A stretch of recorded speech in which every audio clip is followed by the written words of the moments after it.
Recording started.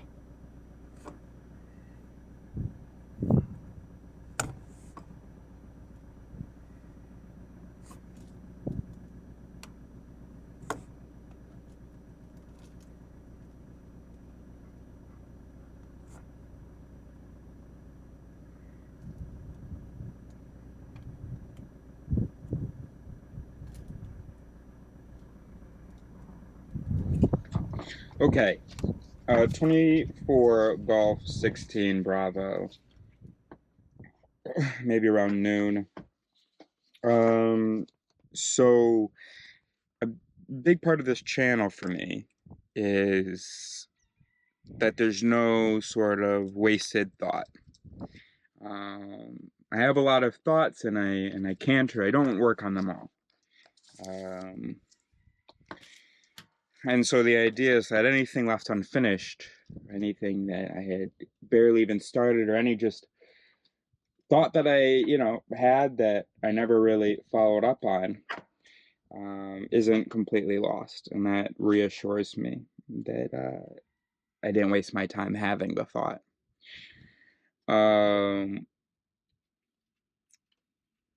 Either way, I mean, but anyway, it just makes it easier to justify it, or to, I was trying to connect it, but maybe I shouldn't try that. Okay. Anyway, so two things. And if I had my computer, or if my phone was charged, I would Google this. We don't really have a technique that I know of for how to understand something. I was thinking about the woman that I'm seeing, and I know it's important to her that she feel understood. And I was actually patting myself on the back because before I... Get the fuck over it, dumbass.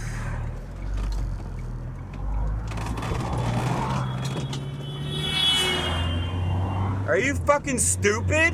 What did you need to be in that lane for, dumbass?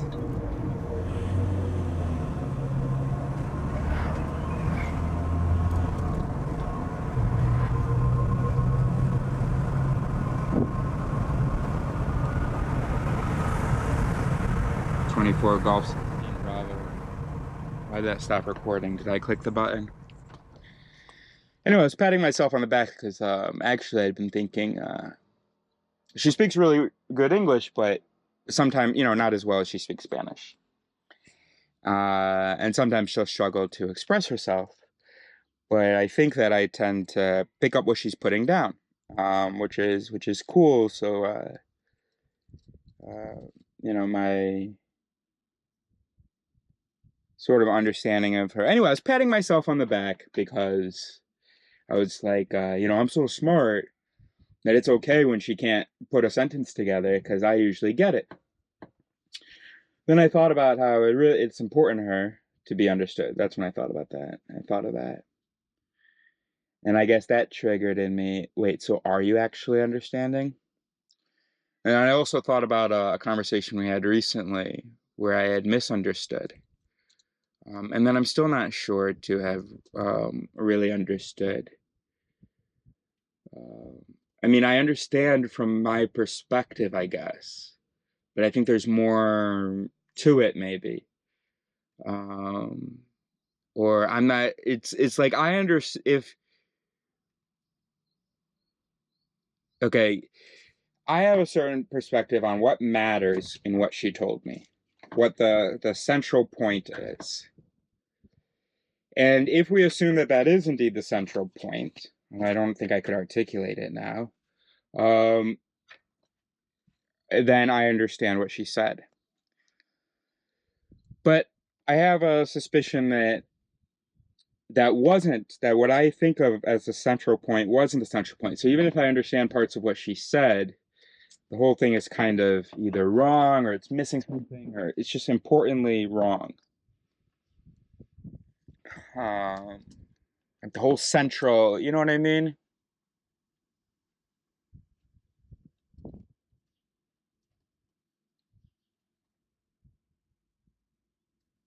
Like the details might be right. But anyway, so I was thinking about, next time I talk to her, and next time she brings this thing up, what am I going to do differently? Because when she talks about it, I feel like I understand what she's saying, but I know I should sort of dig deeper, give myself more of an opportunity to discover what I don't understand. Or even to discover that I don't understand. Because really, I do feel like I understand. Even if there is a sort of a little doubt, like, you know, that there might be, that I maybe need to shift my whole perspective on the thing. Which is maybe just a chronic, you know, a chronet. And that's in it. It's just kind of always livering. It's funny, chronet. And then there's an acute. It's good. Anyway, so I was imagining talking to her and maybe asking her questions or just really shutting the fuck up and listening. But what am I listening for? What am I looking out for? How am I going to avoid not just taking what she gives me and just, you know, stapling it to my current understanding to the back, you know, just tossing it in the folder, man. How do I restructure the summary? How do I, you know, the cover page? How do I, you know what I mean? So we don't really have a method. I've never learned sort of a protocol for how to understand something. It's just like you listen to it and you ask questions, maybe. But like, what kind of questions? How do you listen to it? Well, anyway, in my language, manaz is how you say understand. And you know what I just noticed? I don't know whether this was a part of the original thing. I guess it must have been. Well, no, it was because it's like to think, and it's like both ways. Oh, no, it's based on remember. That's right. And remember is based on relate. So remember, relate, understand. What else? Yeah, are all sort of a similar symbol. And then half of that symbol is like ponder, learn, expect, suspect, know, idea. Anyway, so, all right. So how do you do a manaz? I have no idea, but I knew that if I just wrote down manaz, that might fall to the wayside. So, so here's what I've come up with: a very basic, concrete process. And I'm so interested in creating instructions and processes. I'm just realizing now it's got to be like an ADHD, you know, autism thing, because neurotypical people don't even sort of often realize that we don't have instructions for things, and they just they just fail to do things. Or they just do things well enough for whatever shit standards they have. So that's cool, I guess. That's something that ADHD and autism is bringing to the table here. All right, so how do you understand something? I don't know. I'm not going to answer that question, but here's what I've come up with. So one, you read it or watch it. Okay. Two, you come up with 3 answerable questions about the material. And I think that, honestly, I think that can be anything, really. I mean, I guess I shouldn't say that, but it doesn't seem, I haven't really thought of, like, questions that wouldn't be useful. You know, even how did the person come up with this idea? That's super useful. Um, the 3 answerable questions should be 3 open answerable questions. 3, kind of long answerable questions. Step 3, answer them in your own words or in another language. from what the original thing was written in.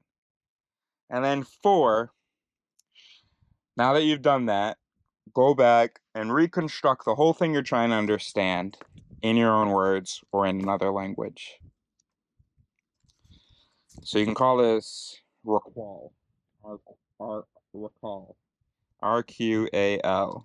Read, question, answer, language. So in your own words or in another language. So that's what I got for that. Okay. Next.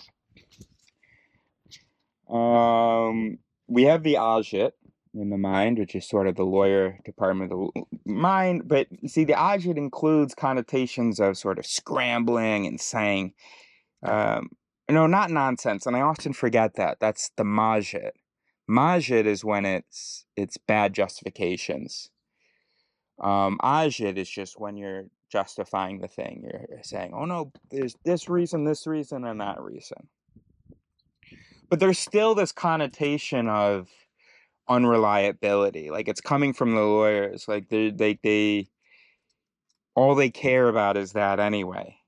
Is making sure that's true. Like, even if they're making a good case for it, it's just you just got to be wary, you know. And I don't want to get rid of that connotation. We should be wary of any sort of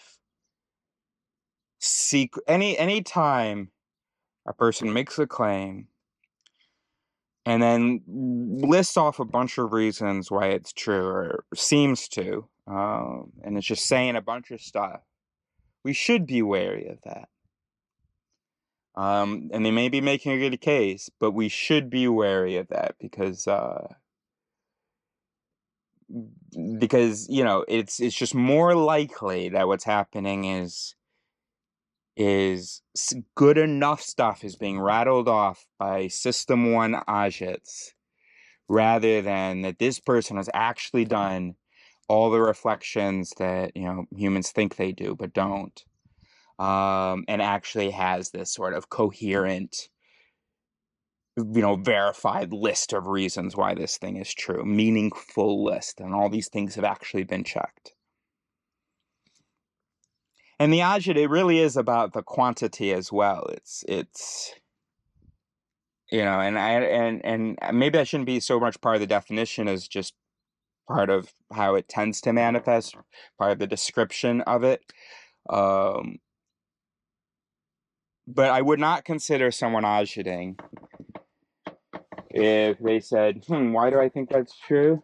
Good question. Well, I think that one thing maybe is, for instance, I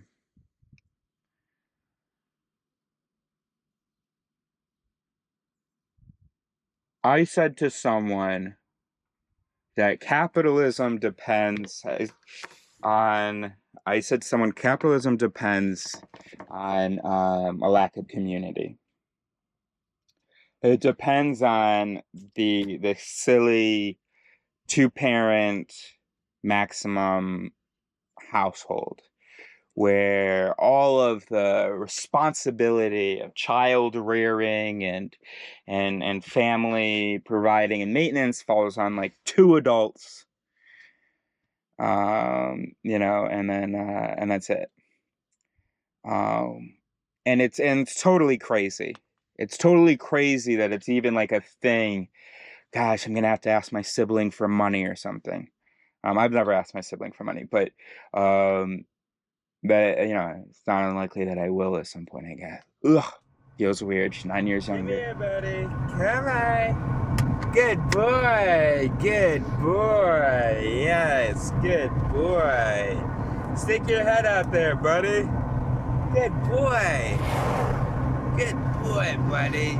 Good boy. Good. Oh, fuck.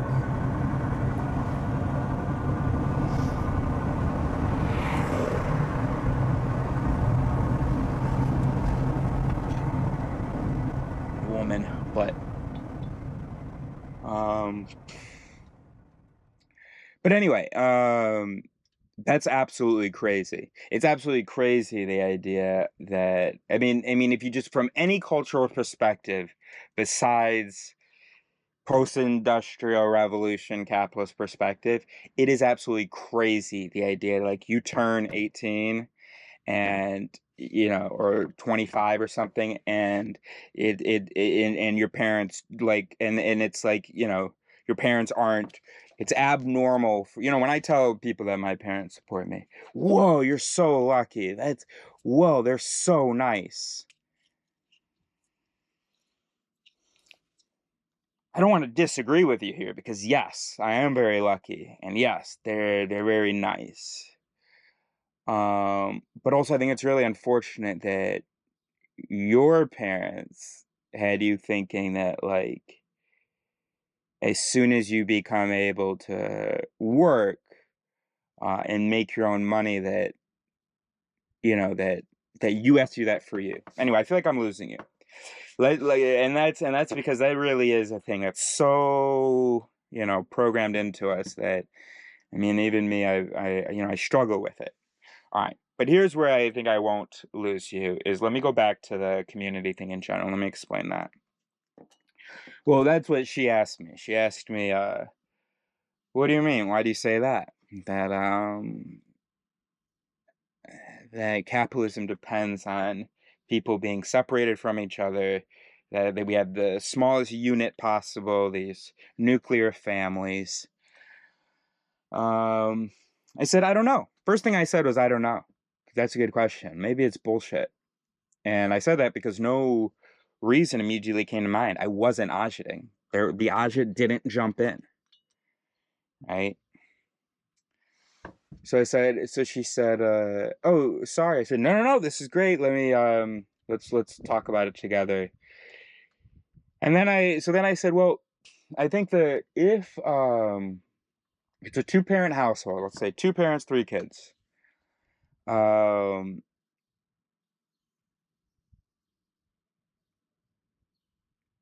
what you've got is, if you've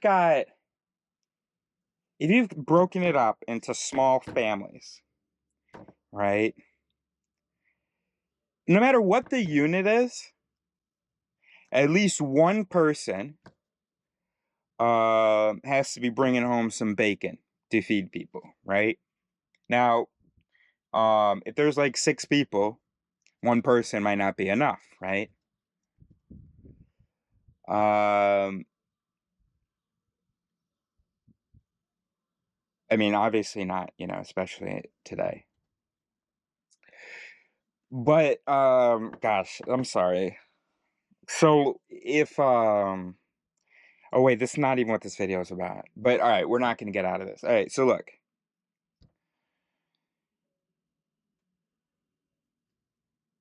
No matter what the size of the unit is, you need at least one person to come to the front of the classroom and get the handout. You understand what I'm saying?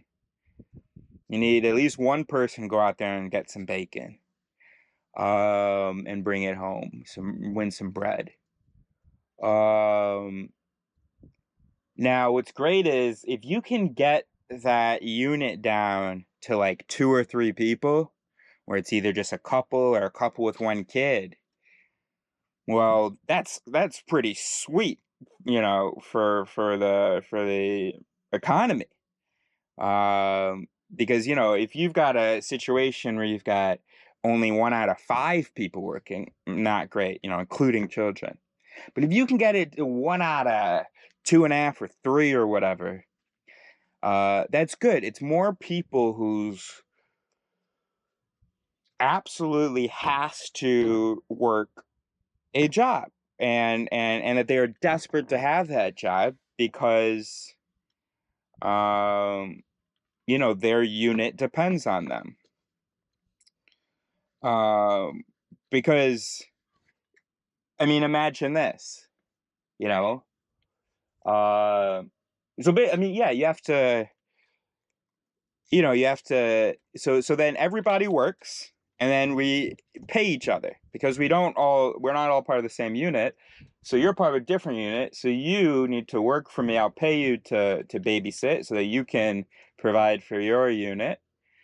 And then I'm gonna go work a job to provide for my unit, and then also pay for people to cook food, to bring me food, to bring my unit food, to, you know, teach my kids, to what, you know, whatever. Whereas if families were, let's say you had like, you know, I mean, it was closer, you know, first of all, it's like a village, let's say. So first of all, there's no such thing as needing someone to watch the kid, because the kid can just run around and there's always adults around that you know. So that's one major thing. Two is, you know, if you have one person going out and getting bread, one person, you know, who their role is to cook the bread, and so on, and there isn't money exchanged between them. It's just services, love, family. Well, look at that. You only need one person. I know you're thinking, but it's still the same amount of food, right? Right. But that's it. It isn't like we each need a, you know, each unit has to have its own car. Each unit has to have its own house and its own land. Right? You know what I mean? Anyway, okay, that's enough. Because honestly, I think by now, if what I'm saying is right and you understand it, then I've explained it well enough. And if either of those things aren't true, so be it. I'm not gonna do any better. Anyway, so that actually was an example of the liage. Although I wasn't.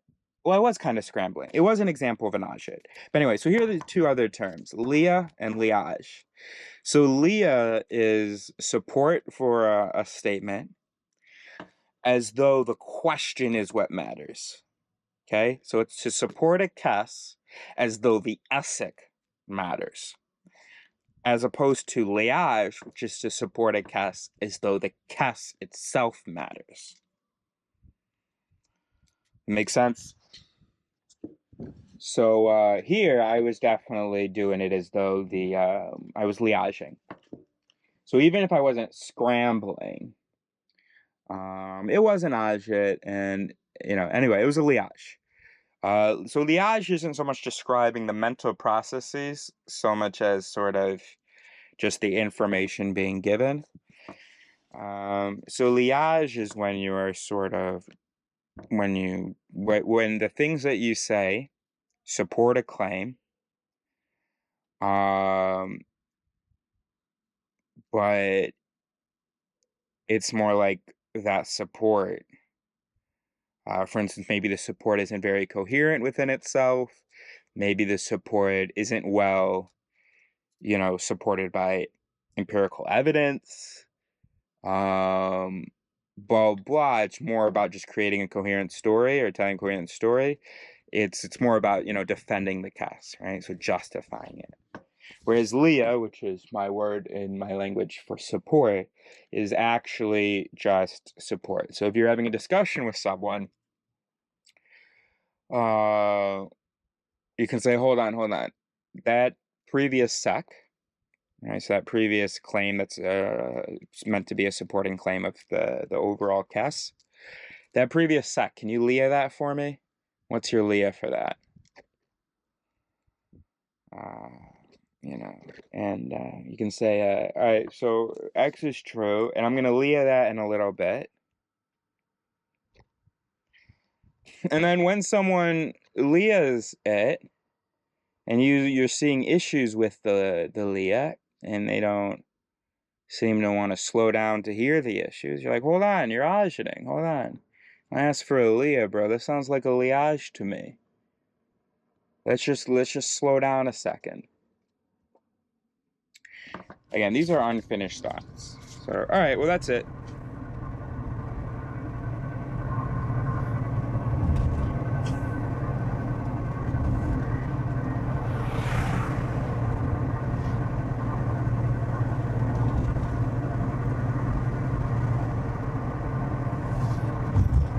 Hey, buddy. Good boy. Good boy, buddy.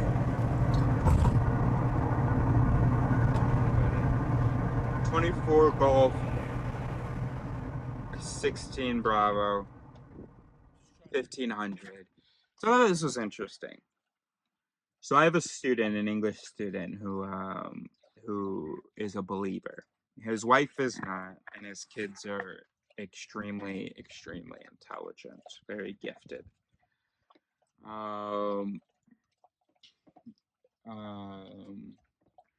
So the father's going to need to accept that his kids won't be going down the same road as him, especially given that his wife is not a believer. I know they're in a religious school now, but it's not going to work. Or they're going to become hardcore apologists. But I'm hoping that between me and his mother, that that's not going to be what happens, because that would be lost talent. Anyway, so I guess that's why I was motivated to, I like, talking with Father, giving him another perspective on religion. Not telling him his thing is wrong, because we don't want to trigger the backfire effect.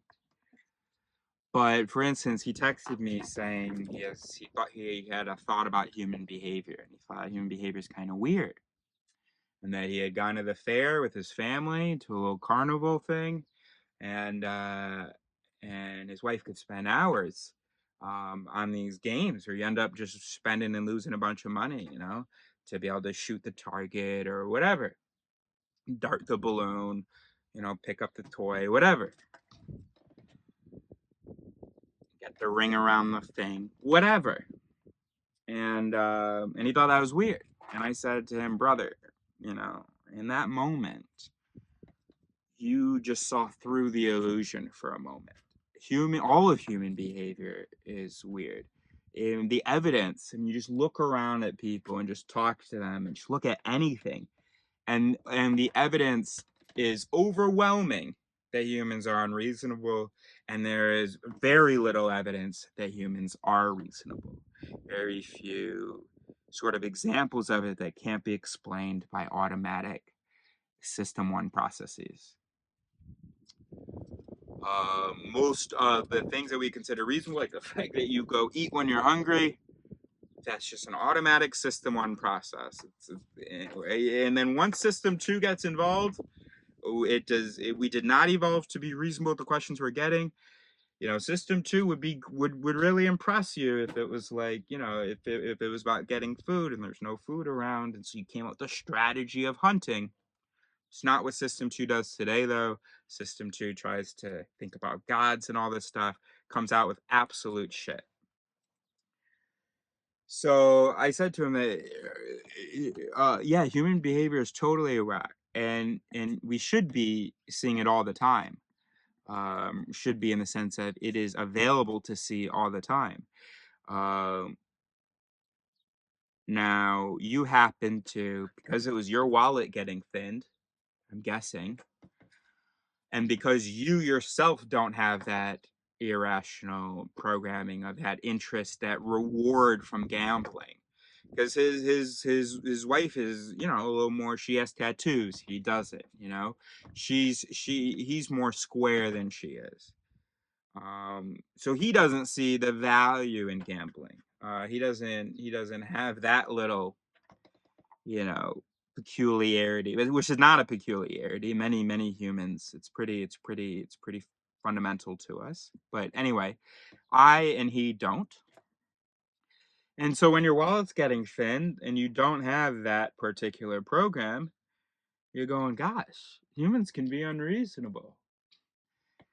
But most of the time you don't notice it because maybe there's nothing at stake, and also because you have the same program as the other people. So you don't realize how unreasonable it is. Now, we could flip it around. Your wife, well, I didn't say it this way, but your wife could be looking at you going, what? How do you believe this stuff? But here's what I said to him. I said to him, in every aspect of life, information matters. And the quality of the information matters. If I tell you there's a guy standing behind you right now, you're going to look. And that can be just a reflex, but even if let's say you looked and I said, no, you can't see him, but he's there, you're going to want to get information. Okay, all right. Like, am I close to him? I want to try to feel him. Oh, I can't feel him either? Okay. But you're telling me that he's there because he might do something to me? What might he do? How will I know that he's done it? I'm assuming, can he stab me? Can he choke me? Can he move me? No, none of that. So I have no information about him or in support of him right now, except for his existence. All right, I get you. Okay, so he doesn't like this. He might choke me. Blah blah. Okay, okay. But is there any information in support of this information about him? Because you're my only source right now. And when you don't think of it as being God, as being a metaphor for God, all these questions seem absolutely natural, and it seems absurd that the person would continue to believe it if there wasn't. Which is why these metaphors are used. The dragon in the garage or in the bathroom or whatever. A fire breathing, whatever. Or if I just fucking tell you, I'm holding 2 pens right now. If I say I'm holding 2 pens, first thing, oh, he must be holding a little pen and it's in his hand. And then I go like this. And then you're wondering, well, are you still holding 2 pens? 2 pens? So yeah, I am. Say, all right. Is this like a magic trick where you keep moving it every time you move your hand? No, it's not. It's staying right now in the same position, just like the other pen. I mean, not the same position, but same position relative to my hand. It's there.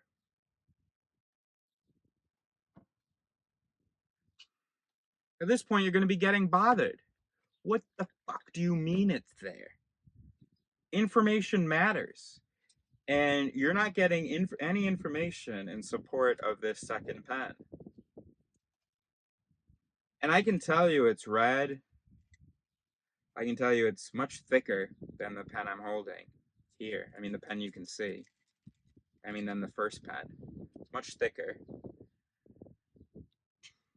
And maybe you're like, oh, it's much thicker. So is it here? Is it between these fingers?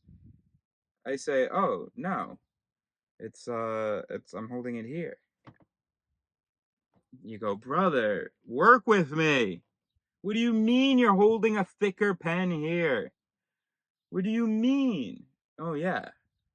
Information fucking matters. You want to know, is it thin in one part? Is that how you're able to hold it here? And how are you doing this, by the way? How are you doing this? Fucking matters. There are a whole bunch of mechanisms that are like, I want to understand what's going on. What do you mean there's another pen here? You have to give me evidence. By the way, I had read to him a part of the Bible because I didn't have anything else to talk about. And I read about Elisha, his final prophecy. That was wild. You know about this in 2 Kings? So Elisha's final prophecy. So this is 2 Kings 13:14. Chapter 13, verse 14. When Elisha was in his last illness, King Jehoash of Israel visited him and wept over him. My father, I see the chariots and charioteers of Israel, he cried. Because I guess he's king of Judah. No, he's king of Israel. So what chariots? I don't know, but I thought they were enemy chariots. Anyway, Elisha told him in verse 15, Elisha told him, get a bow and some arrows. And the king did as he was told. Elisha told him, put your hand on the bow. And Elisha laid his own hands on the king's hands. Then he commanded, open that eastern window. And he opened it. Then he said, shoot. So he shot an arrow. Elisha proclaimed, this is the Lord's arrow, an arrow of victory over Aram. For you will completely conquer the Arameans of Aphek, at Aphek. Then he said, now pick up the other arrows and strike them against the ground. So the king picked them up and struck the ground 3 times. But the man of God was angry with him. Elisha said, you should have struck the ground 5 or 6 times. He exclaimed, then you would have beaten Aram until it was entirely destroyed. Now you will be victorious only 3 times. Then Elisha died and was buried. You find little funny passages like that. Like, Elisha said, strike the ground. He said, you're going to completely destroy the Arameans at Aphek. You're going to completely conquer. This is the Lord's arrow, an arrow of victory over Aram. For you will completely conquer the Arameans at Afek. So I guess that was like for one battle. The king doesn't obey the instructions to the letter of striking the arrows against the ground. I mean, he strikes them, and he does it 2 more times for good measure. And the prophet's like, you fucking idiot. It's common sense that when you strike something, you're supposed to strike it 5 or 6 times. So you can get enough, because obviously if you get 5 or 6 victories, that you'll have entirely destroyed them.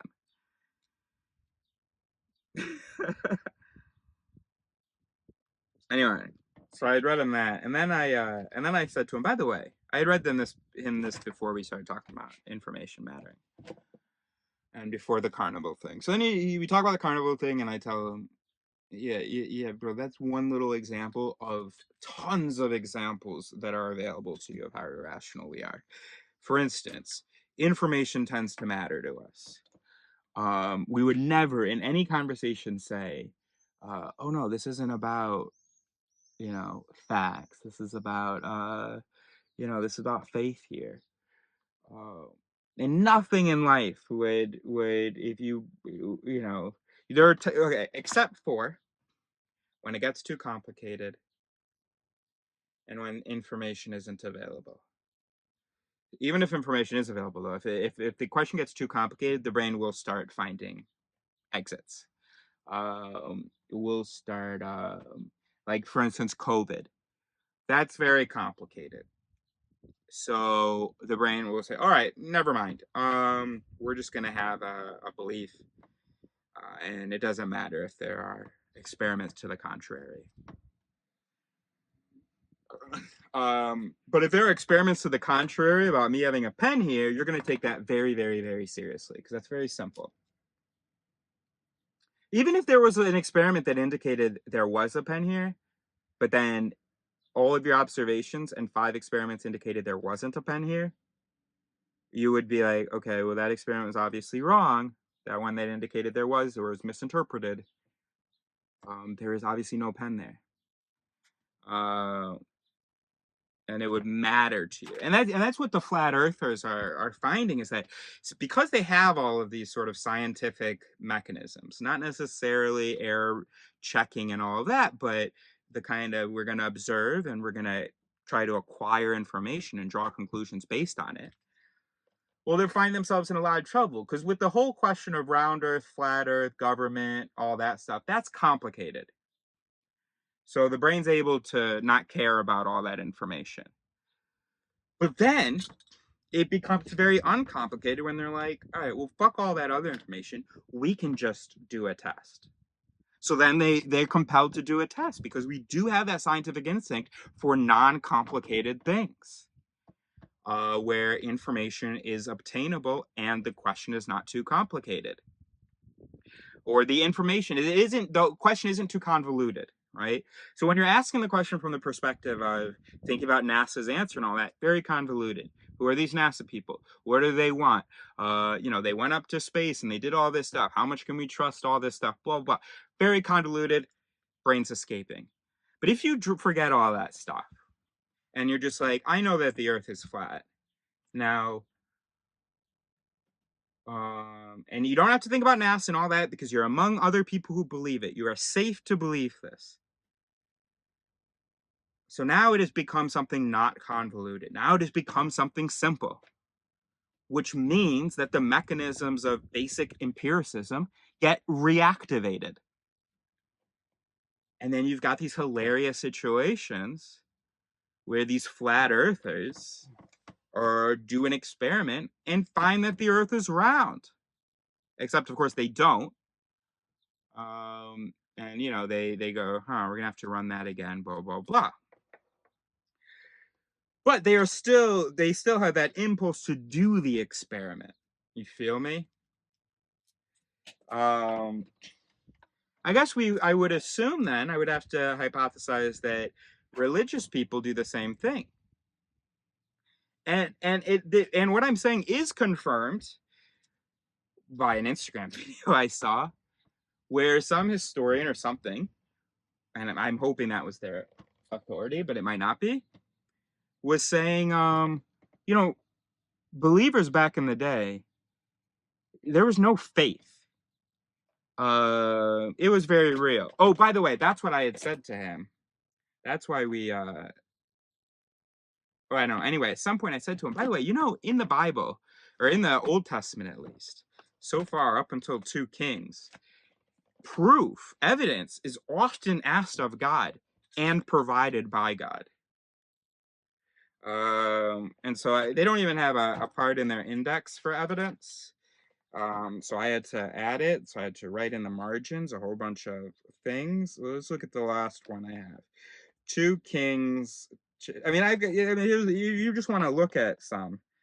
There's Judges 6:17, Judges 6:37, Joshua 24:17, Judges 2:7, Judges 6:38, Joshua 22:26, Joshua 10:13, Exodus 33:18, Numbers 16:30, Judges 8:14, Judges 13:20, Samuel 3:1, Samuel 12:18, 1 Kings 13:3, 1 Kings 13:18, 1 Kings 18:22, 2 Kings 1:10 to 12, 2 Kings 2:8, 2 Kings 5:15, 2 Kings 19:29, 2 Kings 28 till 9. So let's look at that last one. 2 Kings 28 to 9. 2 Kings 20. Um,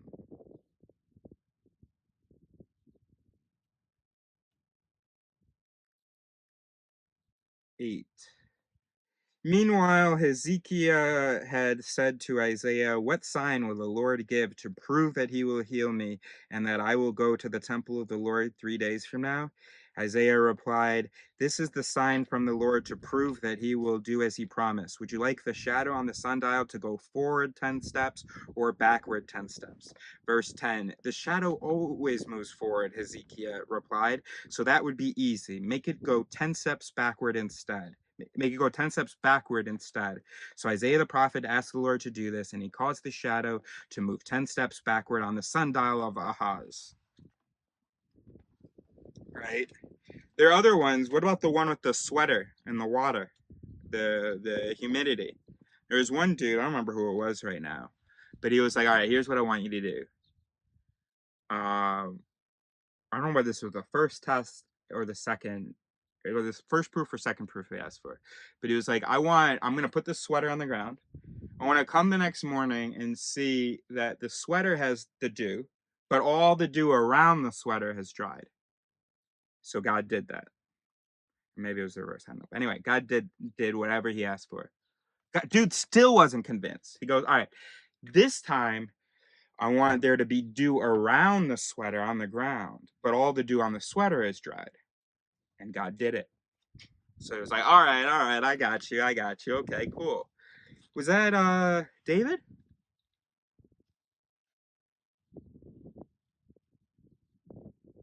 No, I don't know. Anyway,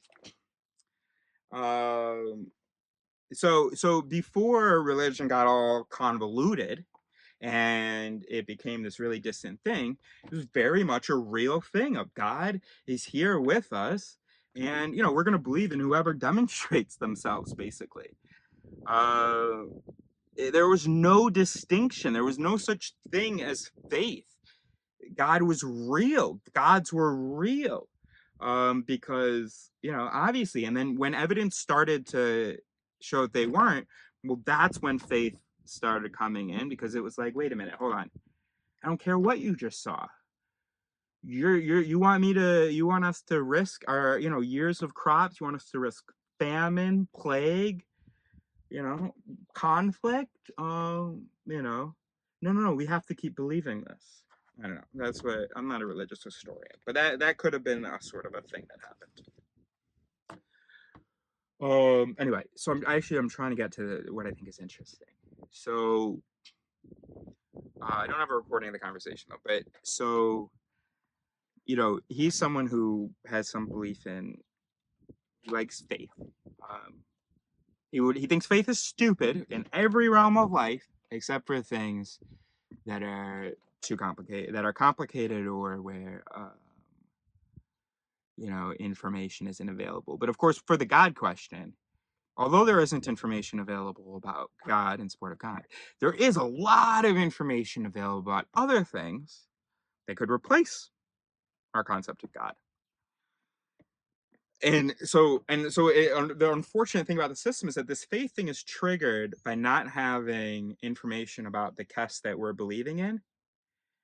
But faith also prevents us from checking out the other claims. We're like, oh, well, I can't really know one way or the other whether my belief is right. So therefore, I'm not going to look at whether other answers are correct. You know, it's like saying, I don't know.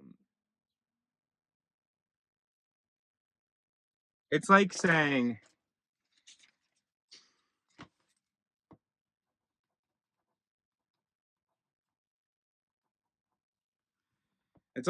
this: 2 plus 2 equals that. I have no way of checking that. I have no way of. There's no information. There's no way for me to evaluate this. So I'm gonna do faith. Then someone comes along, and they're like this, and they do it with objects. They go, look, and here we've got 2 things. Okay. Now we're gonna add to those 2 things 2 more things. Now count how many things we have. 1, 2, 3, 4. Well, now I have an option. All right. That was pretty simple. So maybe I'm inclined to accept it. In which case, I'll say that both of these things are true. I'll say there's no conflict here. Through science, we found that 2 plus 2 equals 4. And 4 is this. And that's what we do with God sometimes. We say, well, God is that universe. You know, there's no conflict between science and God. We're investigating God's creation. You know, God wants a, you know, so 4 and God are the same thing. You know, science and God, you know, knowledge and the universe and God and love. It's all in the, you know, electromagnetic force. It's all the same thing. Right? Or we didn't even watch the demonstration. We said, hey, I'm not interested in all your physical, tangible demonstrations. 2 plus 2 equals 4. And that's what I choose to believe. So, what the ingredients you need for faith are, it has to be complicated, and there has to be some issue with the availability of information for the thing that you're believing. It, again, doesn't have to be any scarcity of information for the opposing or alternative beliefs. No. Faith is that strong where I'm not even I don't even care about that evidence, because unless I can find something wrong with 2 plus 2 equals, I'm good. And since you can't find anything wrong with this, so you're good. And so anyway, so I was making this point that nobody thinks about faith, thinks it's valuable for anything in life where it's manageable for the brain. And by manageable, I mean the brain can actually work through it rather than the brain needs to cheat. And you know, and do something like say something nonsense like, oh no, it's faith. So the brain would be interpreting this conversation as me saying, you know, your religion and your beliefs are stupid and wrong. And it's wild because all the evidence that shows you that they're stupid and wrong, you would believe and accept for any other issue. But for this one, you're making an exception, despite the fact that it is no exception in your life and in your perspective. It is a major piece of it. So it seems like, you know, anything else that's important in your life, you're like, oh, I need information. I need to look at the information. But then for this, it's like, no. So the ESSIC could be seen as science, information doesn't support religion, and therefore religion is stupid. That could be how you interpret it. And if you do interpret it that way and you're religious, you might be inclined to say, as he did, but sometimes the information is wrong. And I said, exactly. Now you might be thinking I'm saying, exactly, the information about religion is wrong now. That's not what I'm saying. How do you know it's wrong? Because you evaluated it. Because it mattered to you that there is information or whether there is information and the quality of that information. You determined that information is true, and you can't determine that information or that it was false. You can't determine that it was wrong with religion. You can't determine it with faith. You can only determine it with scrutiny, with science and reason. I'm not saying that you've done that, but you have admitted to me that that is important to you. Because you can't just say, "Oh no, this reality is just wrong. It's not true because of the Bible." You would never do that. I mean, you would say like those conclusions are wrong, but you wouldn't say, "Oh no, I realized that this information was wrong." I mean, no, you would. But anyway, he was seeming to say, "Oh, we shouldn't trust everything the scientists are saying. Sometimes information can be wrong." That's what he said. Sometimes information can be wrong. And I said, exactly. But the point is that information should always matter. You can't justify believing in something where the information is wrong. And you can't justify the information not mattering. I mean, you can use that sound bite, but that only works in a religious context. And isn't that funny? I mean, I'm sure there are other contexts. I don't see why that would be the only one. So I'm sure we could generalize it.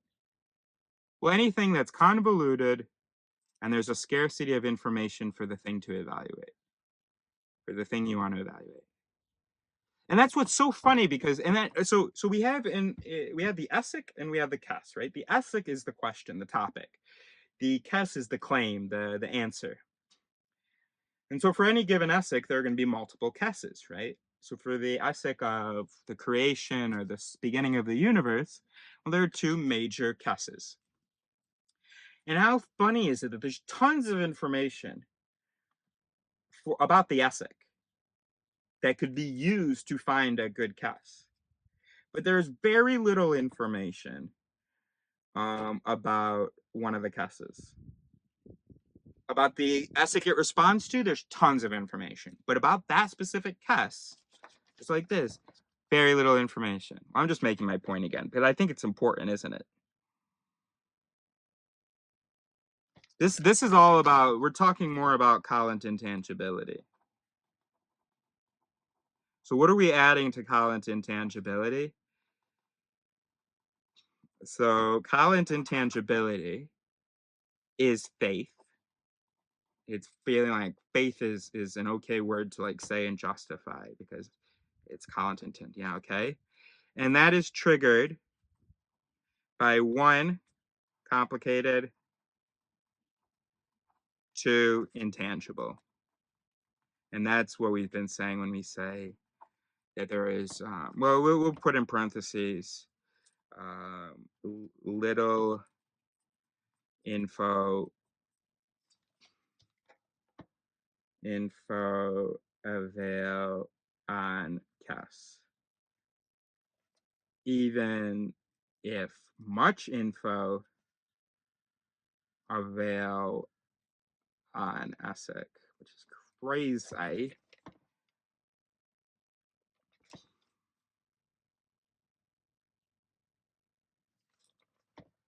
That's interesting. That's so interesting, bro. So these flat earthers must get caught in this loop, right? And you could do a map it of the loop that they get caught in between their agit, their defending of the KESS, and then every once in a while they get comfortable enough for their actual investigative its to trigger, like sincere ones. So they come up with an idea to do an experiment, do the experiment, and it fails to support their KESS. It gives them information about the ESSIC, but not in support of their specific KESS. So then they just go back to agiting until they're comfortable again. In which case, the science, it's come out again. Wow, that's cool. So the flat Earth, or any believer, flat Earth, faith, science cycle. Yeah.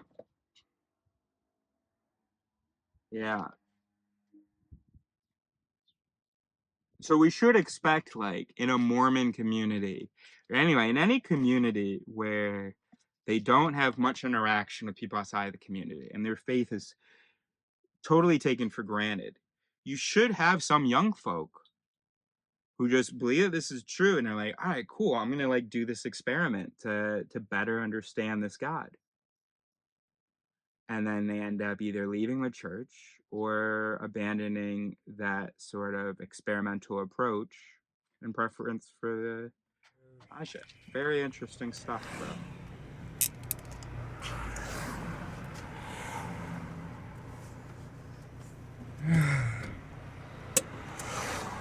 Oh yeah, because I got 80 out. I didn't get 75 out. That's why. I was like, why I got extra $5? You know what I mean?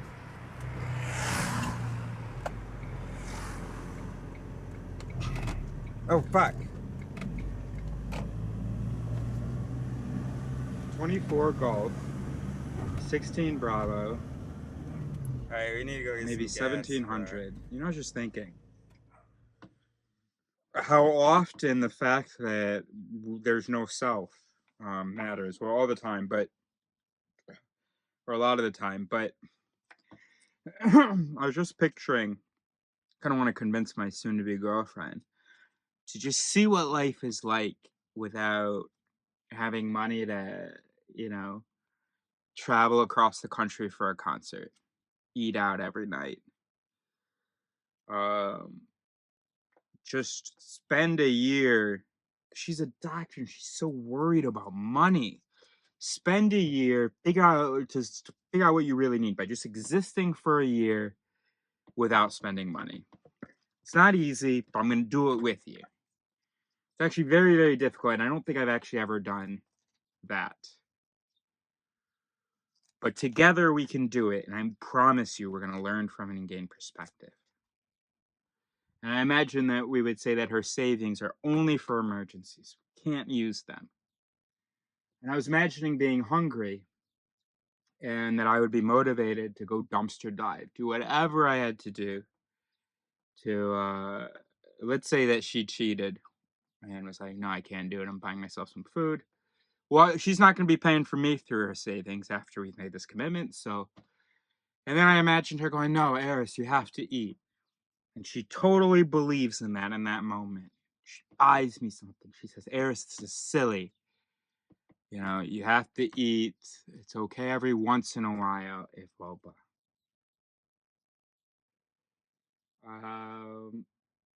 And so I imagined every once in a while she's buying me food, but that can add up quite quickly. And so we're trying not to spend money. We're not spending it going to concerts on the other side of the country, for instance. But you know, we learn how you can have fun within 20 minutes. We're gonna buy a bike, you know.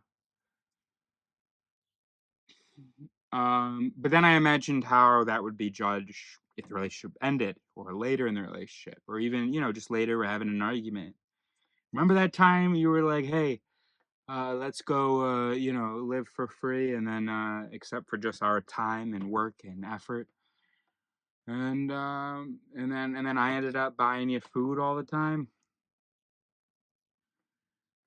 And so then I imagined back to her. She's looking me in the eyes. Come on, eat. I imagine saying to her, nope, just saw a glimpse of the future. And I know you believe this. I know you're offering this and you really mean it. But the you that, if I eat now, you'd be absolutely fine with that. But the you that right now would evaluate that action is not the same you as in the future. And that's really important. And it reminds me of my most sort of significant romantic story. Not significant for its romance, but significant because of how dramatic of a sort of story it was for me and how consequential for my life. I should have never believed her. when she was saying, no, don't listen to them. I know that we're friends. You know, you're not breaking my heart or anything. It wasn't about that she hadn't matured. You know, because I always thought, okay, maybe I shouldn't have listened to her because she was only 25. No, wait, when was this? What year is it? No, she must have been 22. I was 25. I thought maybe I shouldn't have listened to her for that, or because she was kind of a soft person. But actually, it's not about that. Even if the person is mature, even if blah, blah, blah, just ask yourself, is their evaluation right now, is there any reason to think that it will resemble their evaluation in the future? Well, my soon-to-be GF, no. She sees me hungry. She, you know, blah, blah, blah. All those conditions are triggering her. Please eat. Let me buy you food. But then we're in some argument. It's in the future. None of those signals are there that can trigger those its. And so it's like, haha, you let me buy you food. You're pathetic. And then the same thing with Zoe, with Dory. Wow, I think that's the first time I've said her name really in a video in about 6 years. Since, or no, in 5 years since it happened. Dory.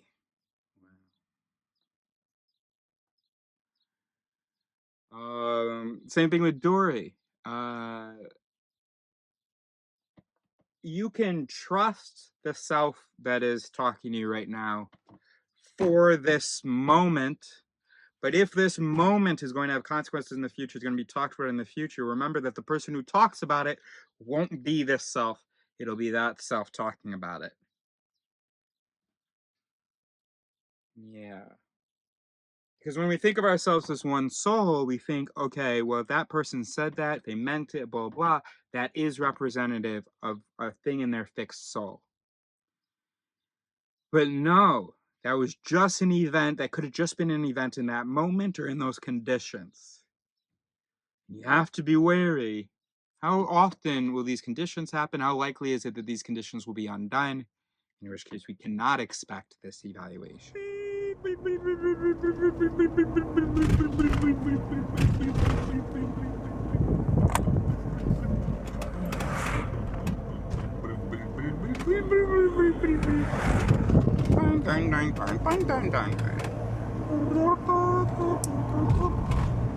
What's the Chinese melody?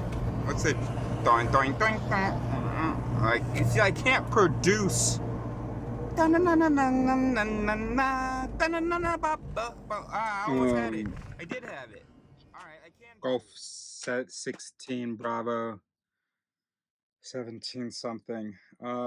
Here's an example of critical recognition, or the dangers of not having critical recognition. Fuck, I don't remember what it's actually called though. Damn, I don't remember what it's called. All right, well, anyway, here's the example. Girl's in a long distance relationship with a boy. Girl's at a party and she drinks a bit, and I don't know, there's this coworker there. She kind of sees in a new light. She's kind of interested. But he actually just arrived. Before that, but she wasn't, you know, but before that, there had been a guy who was kind of flirting with her and stuff, and he's cute. He was cute, and he is cute, and he was cool, but you know, she wasn't. She has a boyfriend. She hasn't seen him in a while, but you know, no. Then this coworker comes to the party, and she'd never been interested in him, but it's kind of funny. It's kind of cool. And she found herself at a moment, kind of, because you know, someone who didn't know she had a boyfriend was like, "Hey, you seem interested in that guy." And then so she found herself kind of thinking, which guy am I interested in here? Because she was about to say, no, actually, if anything, I'm interested in that guy, but then she remembered, wait a minute, I mean, I have a boyfriend. And then she thought, wait, what does that mean? Here I am, I'm comparing these two guys. I'm wondering which one I'm more interested in. It's like my boyfriend isn't even a part of the equation. That must mean that, yeah, I guess that's a sign. That's a sign. And so then she calls him and she breaks up with him. She has every right to do so. However, is that based on an understanding of how the mind works? It doesn't sound like it, because here's two things that I can think of that would explain why she would find herself comparing these two guys and barely even think about her boyfriend in that moment as she does that comparison, and why she might be tempted by those two guys that doesn't actually have anything to do with her feelings for him. So the second thing, which I just thought of a couple minutes ago, is ego depletion. And then the first thing, I don't remember what it's called, but it's the fact that when we're presented with three options, and yes, even though she's in a committed relationship, there can be a mechanism in her brain that sees three options. Two cute guys at the party and one on her phone. Now, if she's in a committed relationship, there should be another mechanism that goes, what do you mean three options? It's only one option, but maybe that doesn't have the effect it's supposed to because we're not integrated. So anyway, so when an it is presented with three options, or let's say this, there's an it called the reduce it, the choice reduce it. In general, the brain reduces things to make them more manageable. Now, sometimes it'll, of course, fuck up because it'll remove important details, but so be it. So when the brain has to compare three things, comparing three things is hard. Comparing two things is easy, right? You have a reference point and then a thing to compare. He's this tall. This other person is either taller or shorter. Easy. He's this handsome. The other person is either more or less handsome. Easy. Or you don't even need to do the initial reference point. Just every time one of them is more or less, or one of them is more than the other. Now introduce three options, and that complicates it significantly. Especially because, not only because now you have to, add this order. So on each thing, you have to go, okay, he's more than him. And then you have to, so how many comparisons? You have to do one comparison when it's two people. When it's three people, you have to do at least two comparisons, but you probably have to do three comparisons, right? A to B, A to C, B to C. So that's 3 times the mental work. Okay. Now, in addition to that,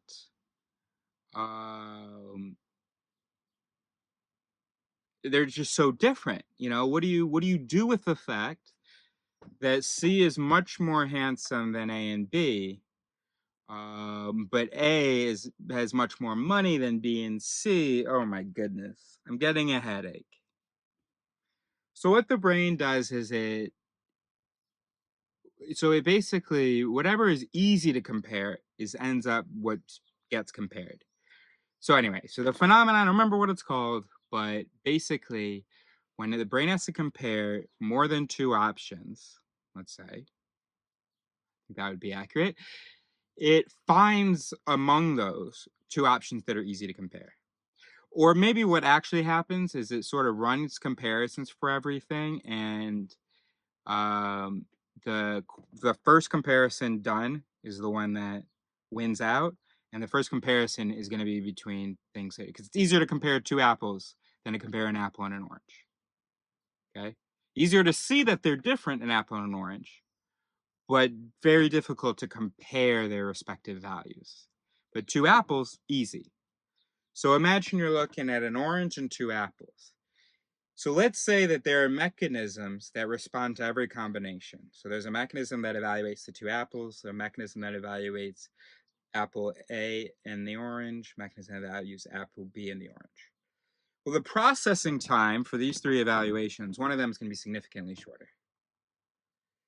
and it's going to be the apples to apples comparison. You're going to go, oh, that one's bigger, that one's shinier, that one's looks firmer, whatever.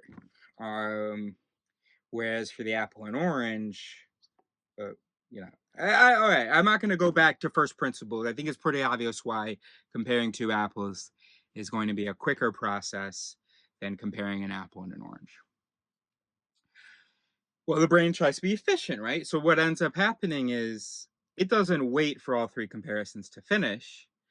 As soon as it has a comparison between the apple and apple, it takes apple A is better than apple B as apple A is better than the other options. Because that it, who was only dealing with apple A and apple B, probably did say, well, apple A is better than the other option, right? Or apple A is better than the other. And because of flattening, what I call flattening, that nuance gets lost.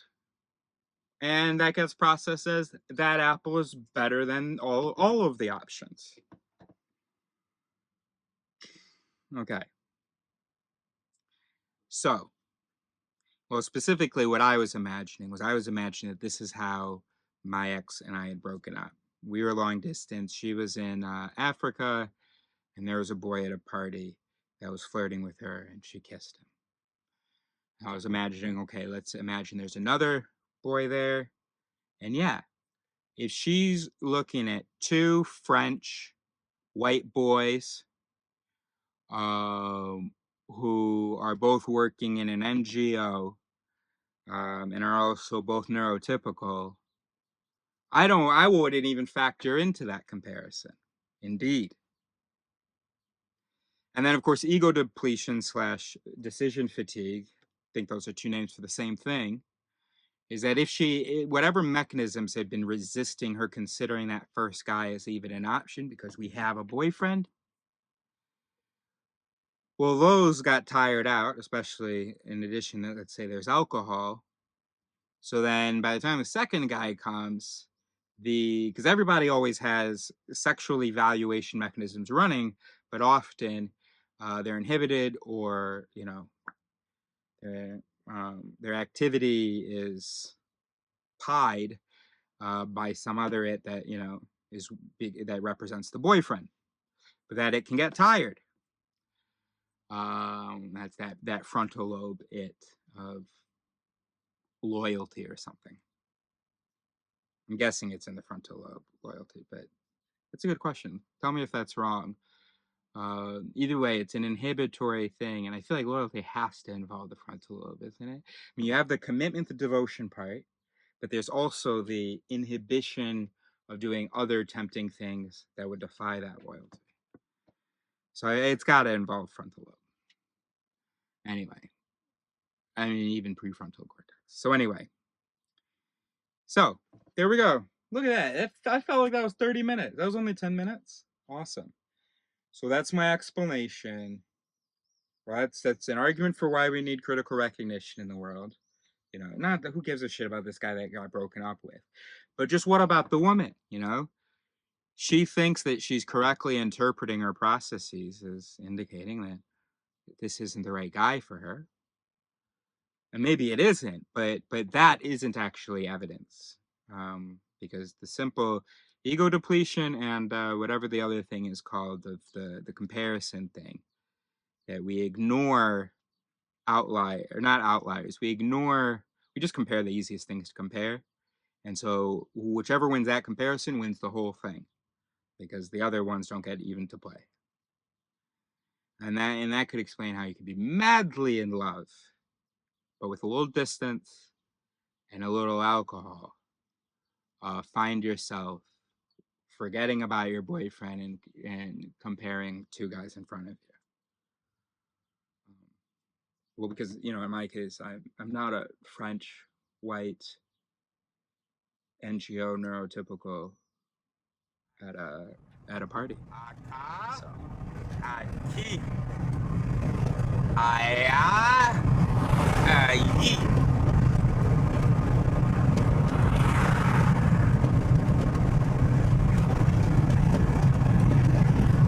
It's gonna be hot today, Neo. Not as hot as yesterday, though.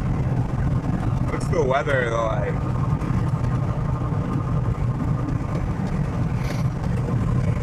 Hey, you said high at 27.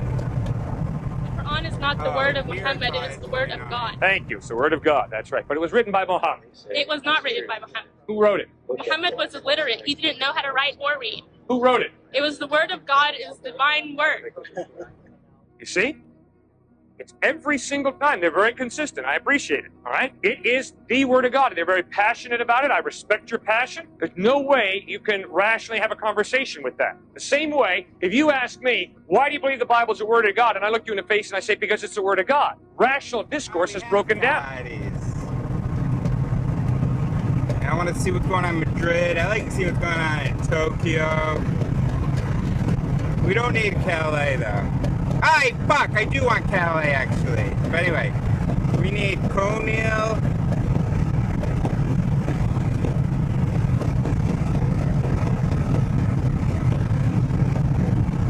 We need Barbate.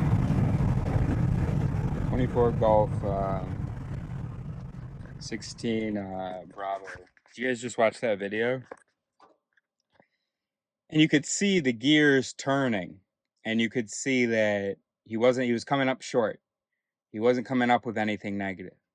And in fact, that came out. He said, I appreciate that consistent. He was saying positive things because literally, as he was going through what she was saying, as the its were reacting, trying to find something, anything to negate, well, they kept coming up short. And when the other its kept checking in, what do you guys got? They kept saying, all we got is this positive thing. Fuck, but we need to say something. So we're just going to say this positive thing until... And then finally, because in even a religious apologist like this guy, there are still quote unquote rational its. Not rational as in logical, but ones that value information and don't want to affirm things that are obviously stupid. Well, typically, those don't get a lot of play in his head, or they only get used, in these sort of discourses. But often in these discourses, I've only seen a few of his videos, but it's not about evidence. So he doesn't really try to be rational except within the religious stuff. But he knows there's an it in there that knows that that's irrational, to only be rational within your belief, but not to be rational about your belief. But he had nothing to say. He had no negation. And so how funny that his criticism takes him down too. But what are you going to do? You're having a debate. There's all these students watching you, waiting for you to respond. You've gotten some authority points by appreciating her and by saying they're consistent. Do you guys see what happened? Okay, great. So you look like an authority. Yeah, cool. You've achieved some status by making those comments. But now what? What are you gonna say? And he appealed to the very quiet, rational its that exist in everybody's mind. The its that are like, circular reasoning is bad. That you can't believe in something because it itself says it's true. You can't say that something is true because it is true. And then, just the video by itself is one thing. And then for that to be posted by a page called Rational Christian Faith and saying you can't have a rational debate with someone involved in circular reasoning. God, y'all are so... And I'm not talking about religious people, I'm talking about all of you. Because anytime anybody talks about reasoning or a bias or a fallacy, it's just a weapon. It's just a weapon. It's not that we actually understand these biases and how they happen and so on and their effects. Because then we'd be seeing them in ourselves. It's just a weapon. We're not even interested in them except for how pretty they look in a rebuttal. It's kind of an example of the fallacy. Although the fallacy is typically when you say that something is a fallacy, but it isn't. I think that another part of the definition should be, or hopefully is, when you point out a fallacy that doesn't actually have much consequence in the discussion. In this case, it's a fallacy that he also has to suppose for his beliefs. So it has no sort of bearing on between the two people who is saying something truer, because they're both engaged in that. So you can't point out a fallacy that you or yourself are doing. That's called circular fallacying, circular fallacying.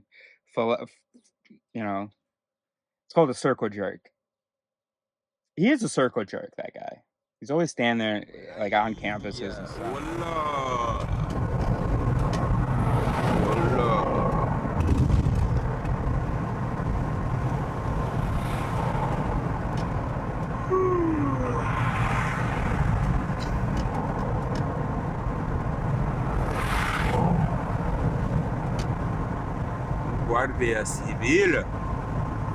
Guardia Civil de Seville, no, de Cádiz.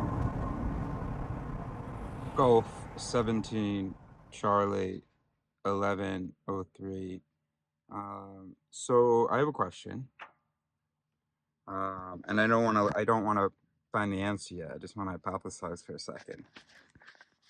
What do you reckon the family of the victim of the assassination attempt, or of the fatal victim, what's going on? What do you think they're thinking, feeling, particularly about the fact that how the right wing is saying that, you know, God was clearly there and he made sure that, you know, Trump didn't die by turning Trump's head?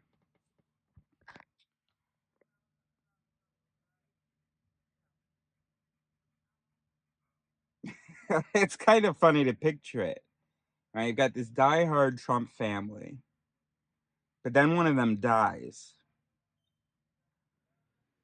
And they're diehard, so they, you know, they're happy to continue to support Trump, but they're expecting the whole thing to be seen as a tragedy. And they're expecting their people to be talking about how, you know, about how this guy died. Almost it should be a martyr.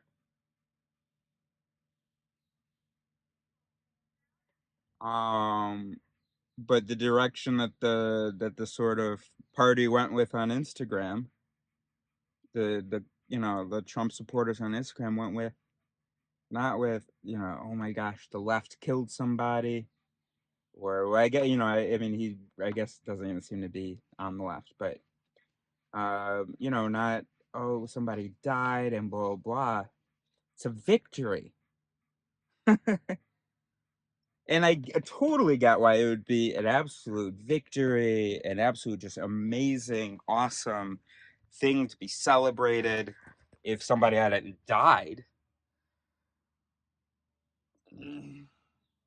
As a family, they would have been happy to support Trump and so on, but just wonder how it feels to see everybody talking about what a miracle that day was when someone died.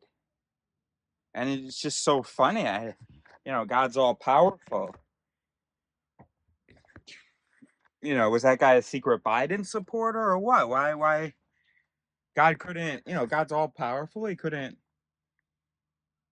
you know, have that, save that man's life. Yeah. Agua azul, agua verde, verde. Cari, reversible.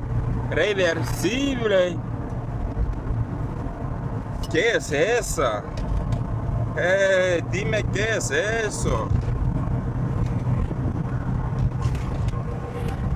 Cerrado, Cari, reversible. Cerrado. Golf 17 Charlie sometime. You know, it's really funny. A really common talking point is We have to make sure Hamas can never do this again.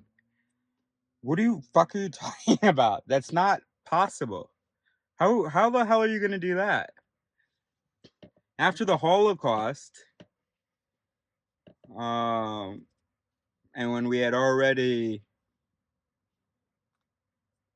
so Germany was bombed while they were doing the Holocaust. But then we didn't like go make sure they'd never be able to do it again. We put laws into place because we're civilized. We're not fucking barbarians that think if I kill everyone, I mean, they would literally have to kill everyone. I was just thinking of this Mohammed Daif guy, who is the leader of whatever, the Hamas Brigade, whatever. And he grew up in a refugee camp in a refugee camp, you know, in the Gaza Strip. So what are you gonna do about those kids? I mean, I know you're doing a good job of killing kids, but if you don't kill them all, then what's the idea? If you completely destroyed every man of fighting age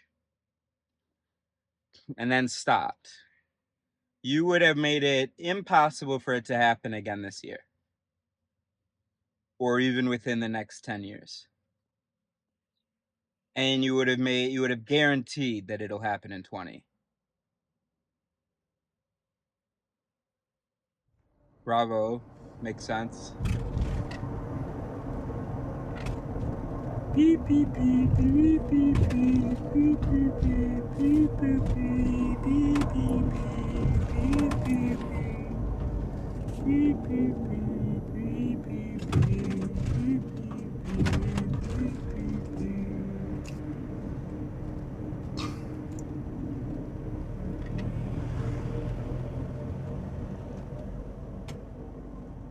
How do you think that moving out of your family's house is a psyop? Consider this.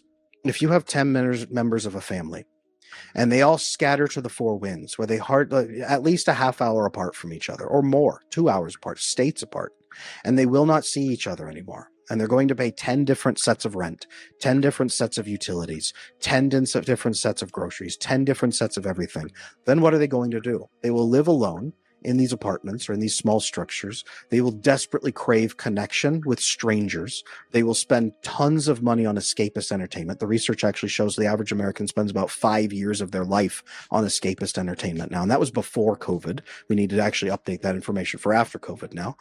But the average person, their depression is off the charts. They are crushingly lonely. That's one major question.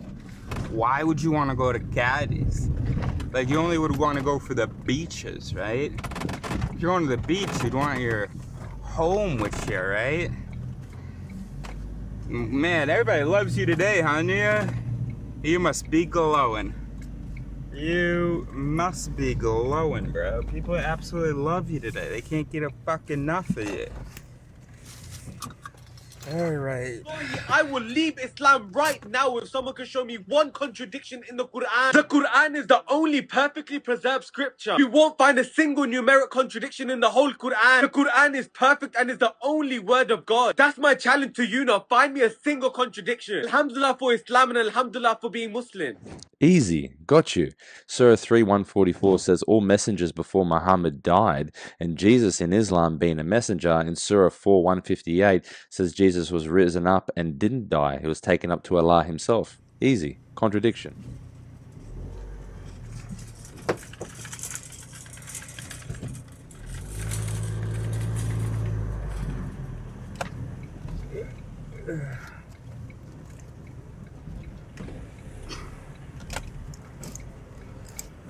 Wait, where am I exiting?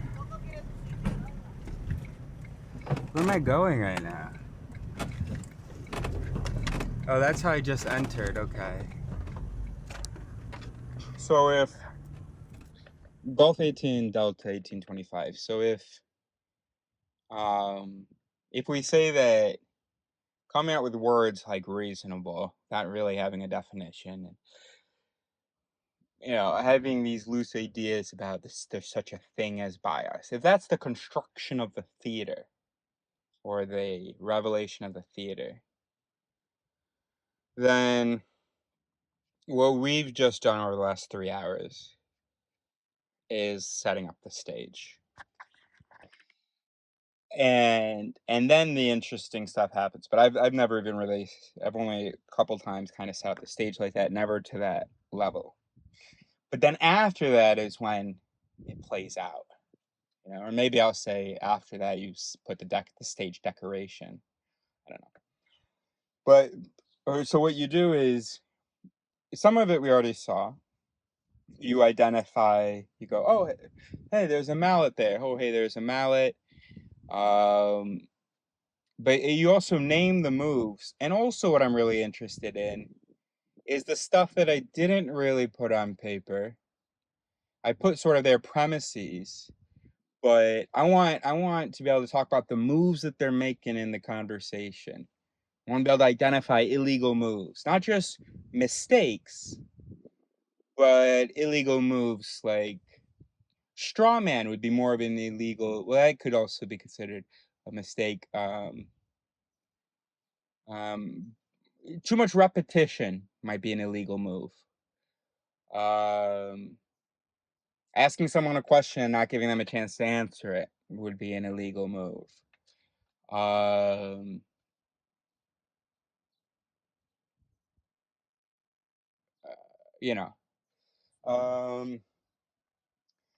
then once you've identified the mallets, will you remove?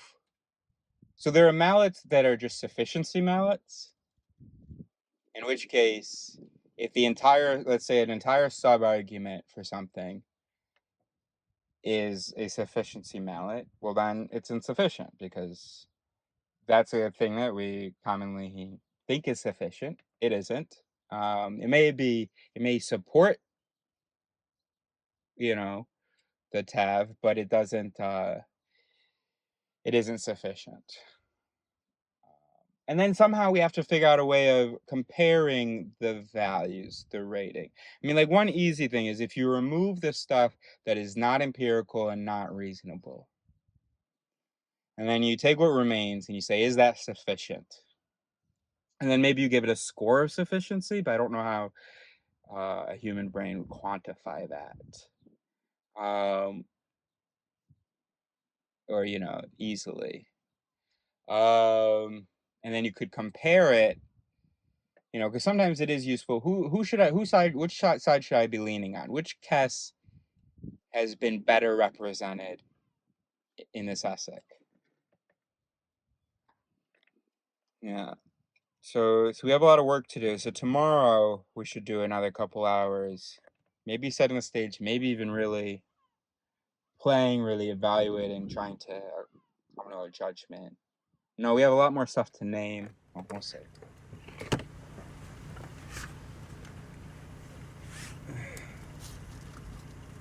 Alright, so what we're gonna do is something kind of crazy. First, we're just gonna see what this fucking looks like, eh?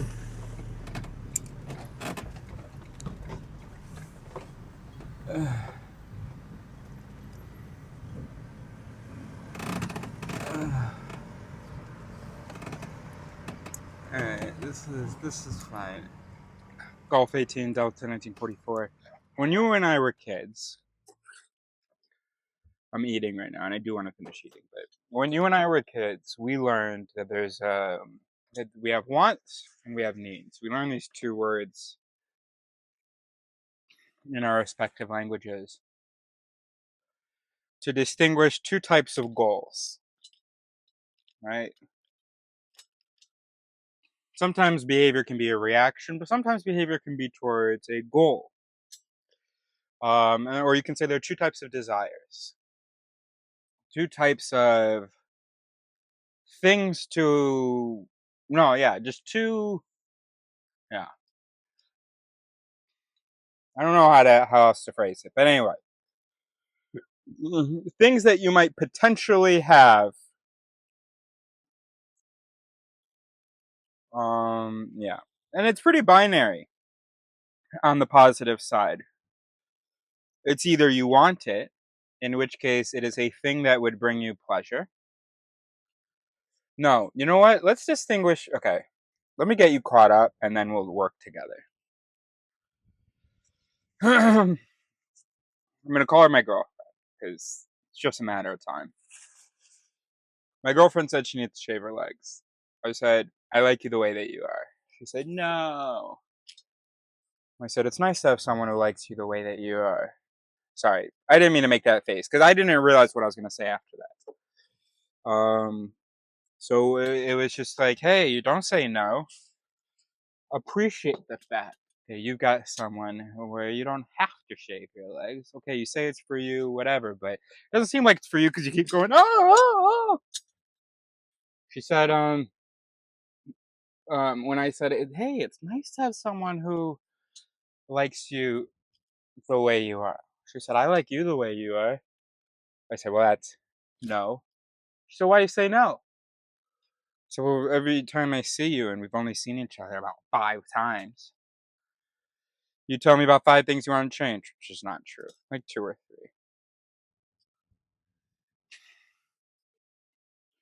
3. And it's always the same 2 or 3. Smoking, financial security, cleanliness. Which are it's fine to have expectations about those things. But maybe not the first dozen times we see each other, for that to be discussed every time.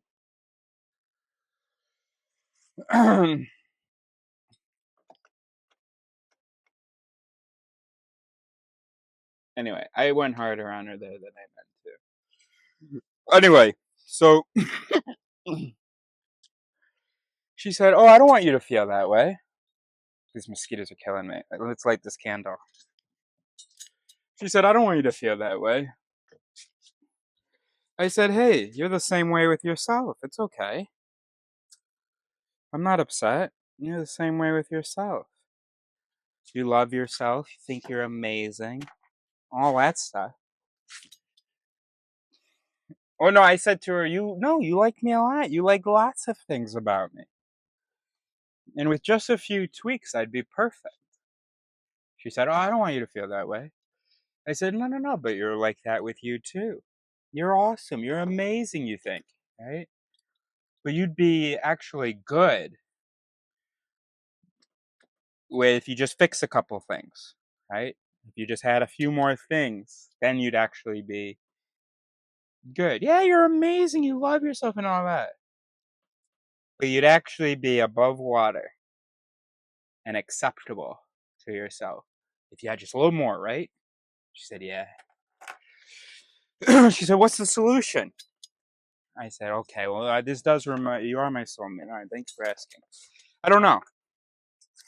Or any ideas I do.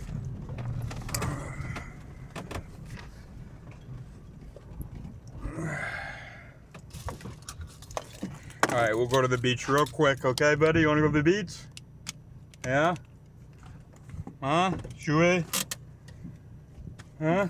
What do you want to do?